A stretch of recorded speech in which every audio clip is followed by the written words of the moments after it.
Ok, bom bồn đợt này ngày nhưng mình cho được thời gian bằng hai cam thì muốiគឺគិតជេកអញ្ចឹងដើម្បីចូលទៅប្រើប្រាស់កម្មវិធី AI នេះមួយបានហើយយើងចូលទៅក្នុង Microsoft Edge តោះមកបងប្អូនធ្វើការវា check ឲ្យបងប្អូនយកអានេះហ្នឹងបាទហើយបងប្អូនយក try for free វិញចាំបន្តិចវាបងប្អូនតែលុបចូលបាទអញ្ចឹងមកដល់កន្លែងនេះបងប្អូនយក create new video មកយើងចូលមកដល់កន្លែងដែលយើងត្រូវធ្វើកិច្ចការងារនេះហើយអញ្ចឹងខ្ញុំធ្វើការណែនាំឲ្យបងប្អូនចូលទៅធ្វើការប្រើ function មួយគឺពាក់ព័ន្ធនឹងការអានព័ត៌មាននៅក្នុង check នេះអញ្ចឹងបងប្អូនយក record create នេះមកបាទហើយយក text to speech នេះបាទកន្លែងនេះគឺជាកន្លែងដែលយើងត្រូវយកអត្ថបទដែលជាព័ត៌មានយកមកឲ្យ chat នេះឬក៏ AI នេះវាធ្វើការអានឲ្យយើងឥឡូវខ្ញុំចូលលើ page ថ្មីមួយទៀតខ្ញុំវាព័ត៌មានមួយ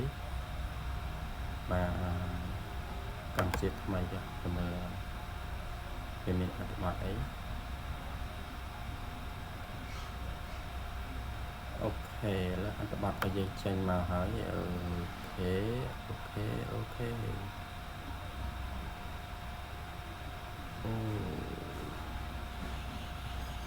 យកព័ត៌មាន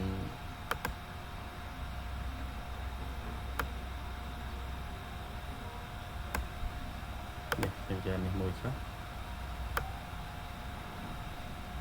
អូខេឥឡូវខ្ញុំមកធ្វើការ copy អត្ថបទនេះយកទៅ paste ចូលកន្លែងអានព័ត៌មានឲ្យយើងបាទមុននឹងយើងចុចធ្វើការ preview បងប្អូនត្រូវធ្វើការកំណត់នេះជាមុនសិនណាដោយសារអត្ថបទរបស់យើងជាភាសាខ្មែរចឹង language នេះបងប្អូនត្រូវកំណត់យកខ្មែរ Cambodia បងប្អូនណាអូខេខ្មែរ Cambodia ណែបន្តមក voice នេះសំឡេងយើងជ្រើសរើសពីណាខ្មែរយើងមាន12គឺមានសេមុំមានពិសិដ្ឋឥឡូវខ្ញុំជ្រើសរើសយកពិសិដ្ឋឥឡូវ speech to speech នេះខ្ញុំយក face មកបាទ default voice speech នេះខ្ញុំយកមិនយក default ទេខ្ញុំយក extract មកបាទឥឡូវខ្ញុំធ្វើការកំណត់គ្រប់រាល់ហើយចឹងខ្ញុំចាប់ដើមធ្វើការ view វា preview វាតែណាវានឹងចាប់ដើមចូលធ្វើការអានកាលពីព្រឹកថ្ងៃទី2ខែសីហាឆ្នាំ2023មានការញាក់ផ្អើលមួយបានកើតឡើងដោយសារតែគេបានប្រទះឃើញរោងចក្រចិនមួយកន្លែងដែលស្ថិតនៅអញ្ចឹងអត្ថបទរបស់យើងដាក់ចូលមកនេះគឺវាចាប់អានឲ្យយើងអញ្ចឹងយើងចុចបន្តទៀតដើម្បីឲ្យវាអានឲ្យក្រោមទំនប់សេកសក់ក្នុងភូមិជាវឃុំត្រែងស្រុករតមណ្ឌលខេត្តបាត់ដំបងបានបើកបង្ហូរទឹកខ្មៅចូលមកក្នុងទឹកស្ទឹងសង្កែដែលក្នុងទឹកនោះគេសង្ស័យថាមានសារធាតុពុលដោយសារតែមានត្រីងាប់ជាច្រើនដោយសារទឹកខ្មៅនេះបន្ទាប់ពីមានការផ្សព្វផ្សាយតាមបណ្ដាញសង្គមផងនិងតាមសារព័ត៌មានក្នុងស្រុកផងទើបនៅព្រឹកថ្ងៃទី4សីហារដ្ឋបាលខេត្តបានបើកកិច្ចប្រជុំបន្ទាន់ជាមួយអង្គភាពជំនាញនិងអភិបាលស្រុកដែលជាប់នឹងដងស្ទឹងសង្កែដើម្បីពិភាក្សានិងដោះស្រាយរឿងករណីទឹកខ្មៅដែលត្រូវបានក្រុមហ៊ុនចិនបង្ហូរចូលក្នុងស្ទឹងសង្កែអូខេអញ្ចឹងអត្ថបទរបស់យើងត្រូវបានបញ្ចប់ហើយអញ្ចឹងបើសិនមកបងប្អូនចង់ធ្វើការ save សំឡេងនេះយកធ្វើការរៀបចំវីដេអូអមដោយរូបភាពគឺបងប្អូនចុច save through media មកប៉ុន្តែខ្ញុំអត់ទាន់ចុច save ទេខ្ញុំចង់ធ្វើការបង្ហាញចំណុចថ្មីមួយទៀតគឺពាក់ព័ន្ធនឹងការអានជាភាសាអង់គ្លេសបាទឥឡូវខ្ញុំលុបចោលខ្ញុំចូលវាយអត្ថបទមួយជាភាសាអង់គ្លេសមកហើយខ្ញុំវាយពាក្យ Cambodia មកអូខេចឹងអត្ថបទរបស់យើងបានមកហើយឥឡូវខ្ញុំធ្វើការ copy អត្ថបទប៉ុណ្នេះយកមកធ្វើការ paste វាហើយ AI គាត់ការអានឲ្យយើង chẳng bao vì chỉ sao anh lấy con phẫu thuật đầu lên nào lên đặt English không English United States nữa bạn vì ông lấy người án cứ vì miền tràn nữa cái này nữa chấm ông ôn chưa được tới chưa mùi ná cứ cả an ta cam cam bên chật ôn là lấy ô đâu nhưng cho Tony mà vì ai xung lên nếu xin cho phải máu và nếu ở trong cơ ca extra lo đại máu được con là cả an toàn miền chắc là trong các thực cả tài sản mình. Cambodia, country on the Indo-Chinese mainland of Southeast Asia.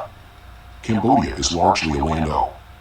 For 2,000 years, Cambodia's civilization absorbed influences from India and China and, in turn, transferred them to other Southeast Asian civilizations. From the Hindu-Buddhist kingdoms of Funan and Chanla, 1st to 8th century, through the classical age of the Angkor period. Okay, chẳng có sẵn là dương chọn xe vía, cái xe mà xe của media mà còn bữa nữa mà chẳng phải cho làm export ở dưới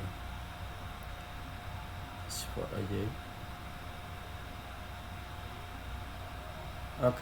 chào phải nói dây chặt thì mình mà nạp này nó mà hay dây tay thì Cambodia, country on the Indo-Chinese mainland of Southeast. cái lại ní mà đó cái lại ní bom ôn của aiคือการประธานสำเร็จหรือก็ประทอยสำเร็จมาทางที่ใครเนี่ยก็พอโอโยนcho mà xin được bom ôn trong tầm nào tầm lấy bom ôn ai tầm lại mất bom ôn đấy Cambodia is largely a land-o. ហើយពាក់ព័ន្ធនឹងលបឿនរួតនៃវីដេអូនេះបងប្អូនក៏អាចធ្វើការកំណត់បានដែរនេះ speed នេះអញ្ចឹងបងប្អូនធ្វើការយកមួយគុណមួយក៏បានយកឲ្យវារៀនយឺតជាងនឹងបន្តិចក៏បានដែររៀនយឺតបន្តិចជាងនឹងបន្តិចមានថាវីដេអូរបស់យើងកាន់តែរៀងវែងជាងនឹងជាមួយខ្ញុំមកធ្វើការកំណត់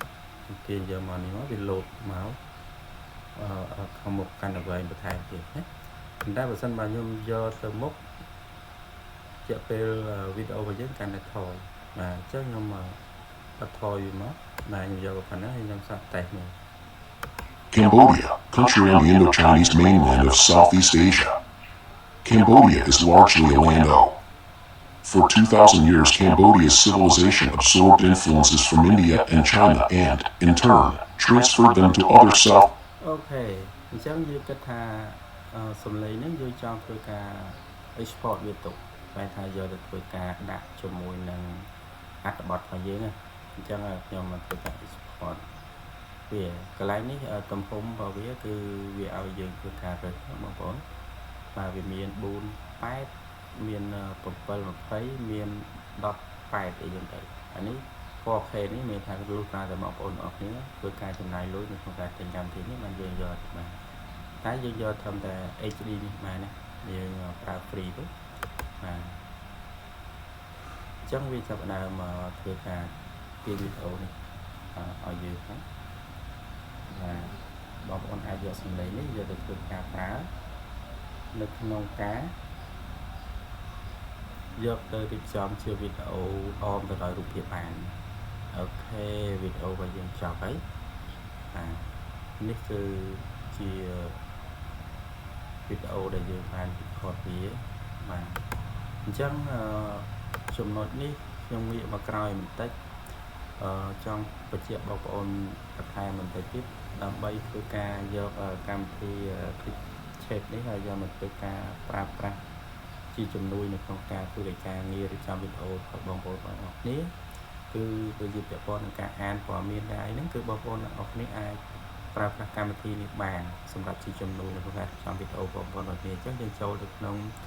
record and create នេះយើងចុចយក type to គឺមកអញ្ចឹងយើងបញ្ចូលរៀបរាប់ពាក់ព័ន្ធជ្រើសរើសភាសាពាក់ព័ន្ធនឹងជ្រើសអ្នកអានបញ្ចូលអត្ថបទរបស់យើងហើយនឹងជួយការកំណត់ voice speed នេះ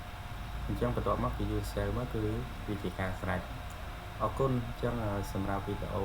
មួយនេះខ្ញុំសូមធ្វើការចែកម្លែកបងប្អូនគ្នាប៉ុណ្ណឹងបាទហើយយើងនឹងជួបគ្នានៅវីដេអូថ្មីៗនៅពេលក្រោយទៀតបាទសូមអរគុណ